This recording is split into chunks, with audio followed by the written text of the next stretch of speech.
vagyok Megiddóba, ez a víztározójuk, így nézett ki. Itt 20 város volt, asszíriai, meg arab, meg hát az izraeli. Mindjárt megyek fel a lépcsőn, és most már jól mondom, hogy 2022. május 5-e 3 óra van. Nagyon jó étterem volt itt. Meg is ebédeltem. Na ott a távolba, ott a Táborhegy, mint Magyarországon is a 3. kerületben, és mellette ott az Nazaret. De még megyek följebb. És itt volt, ott vannak a vas vagy fém kocsikból készült ilyen rész kocsi, meg illusztrációt, és egy lovacska, itt volt a hipodrom, itt mentek a kocsik körbe-körbe, ott egy 2 lovasos kocsi, ott meg egyedül a lovacska. Ott is van egy lovacska, itt meg a vízcsapdát, az nem időszámításunk előtti, hanem mostani. Na szóval felértem Megiddóra. Itt egy lovacska iszik. És körbe mutatom. Nyugat, dél, arra felé van Jeruzsálem. Itt van ez a lovacska, ami iszik.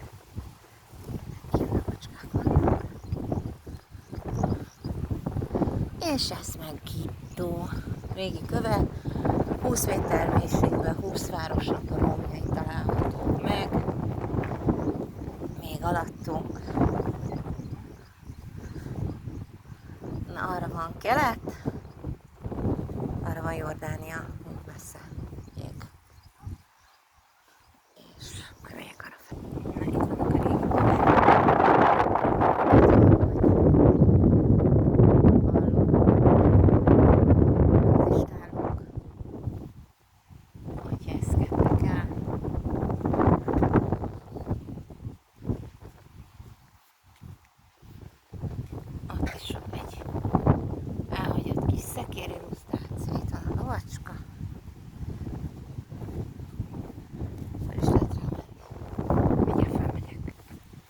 Itt van ez a lépcső, és ha már megcsinálták, akkor hajrá, és Ben Hurt fogok játszani.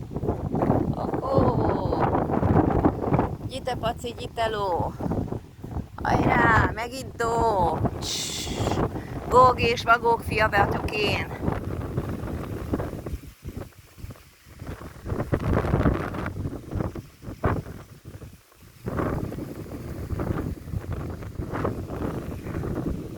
Ennél a lovacskánál a falra raktak mindenféle ilyen lószerszámokat, mondjuk meduzának néz ki, de ilyen mindenféle dolog. Már a telefon megint engem tükröződik vissza, de látom, hogy ez erősebb az. Csak mutatom, itt a 17-es van, és a prospektuson az van írva, hogy ez az Asszíria kerület. Na, ez Jerobeám király idejében volt, azt mondja, hogy 450 kubikméter. Minden esetre itt gabonát, itt van a gabona, itt tárolták. Megiddóba itt tárolták a gabonát, és szépen lépcső lehetett lemenni és menni belőle. Ezt a gabonaszemeket.